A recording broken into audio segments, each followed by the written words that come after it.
Peasants worked the land and produced the goods that the lord and his manor needed. This exchange was not without hardship for the serfs. They were heavily taxed and were required to relinquish much of what they harvested. The peasants did not even belong to themselves according to medieval law. The lords, in close association with the church, assumed the roles of judges in carrying out the laws of the manor. While the families of nobility lived in stone houses and wrapped themselves in furs and fine leathers, most villagers wore one rough linen dress, shirt, or pair of breeches until it wore out. In the winter they wore wool cloaks and caps and rough leather shoes without hard soles. In their sticks and mud huts, entire families shared one or two blankets as their only protection from the cold. Even building a fire was a luxury, for although there was plenty of firewood in the surrounding forests, it belonged to the noble lord who owned the land.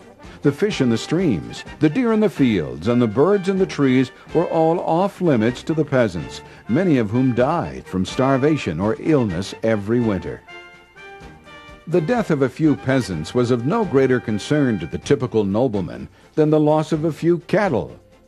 Prior to the 12th century, peasant labor was abundant and cheap. No self-respecting nobleman of the 7th century did his own manual labor. The back-breaking jobs were left to the peasants.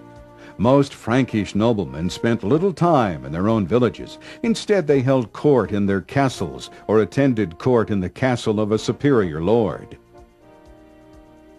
Peasants lived in a small shack made of cement, wood, and straw that was their house. Also, they had a small field that they had to work on day and night. They were allowed to sell some of the crops, but if the crop season was bad, they starved. The dress of the peasants consisted of a hat made of straw, a leather smock, a long-sleeved white shirt, pants, and leather shoes. So if you were a peasant living in this period, what you would probably do is, you needed someone to protect you from these invaders, so you would probably be pledged to a monastery or a noble, and they would offer you protection and give you land, and in return you would do labor. You would work the land, you would say work your own land perhaps 3 or 4 days a week, and spend the other days working the land of your lord.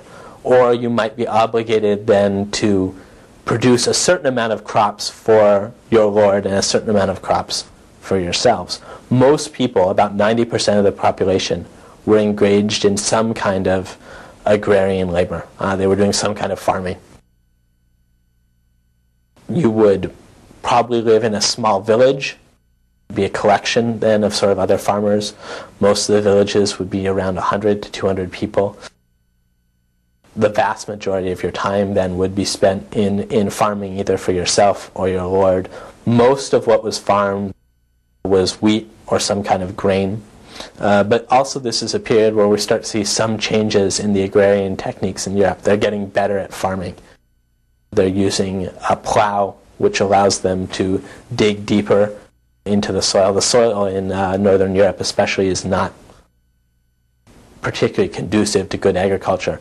It's hard and packed tight, so a heavy plow allowed them to increase the results of their farming. You're also seeing the development of crop rotation, which allows for better agriculture. So there is a change that sort of starts slowly in the 7th, 8th, and 9th centuries, where farming is becoming increasingly productive, and you're getting a much better yield on the crops. It should come as no surprise that women, whether they were nobles or peasants, held a difficult position in society. They were largely confined to household tasks, such as cooking, baking bread, sewing, weaving, and spinning. However, they also hunted for food and fought in battles, learning to use weapons to defend their homes and castles. Some medieval women held other occupations: merchants and apothecaries. Others were midwives, worked in the fields, or were engaged in creative endeavors such as writing, playing musical instruments, dancing, and painting. During the years of Charlemagne's rule, there were significant changes made in medieval life. Water power was utilized with the invention of the water wheel that turned grind stones to mill the grains. Horses and other animals began to be used, creating a new source of power, relieving people for other tasks.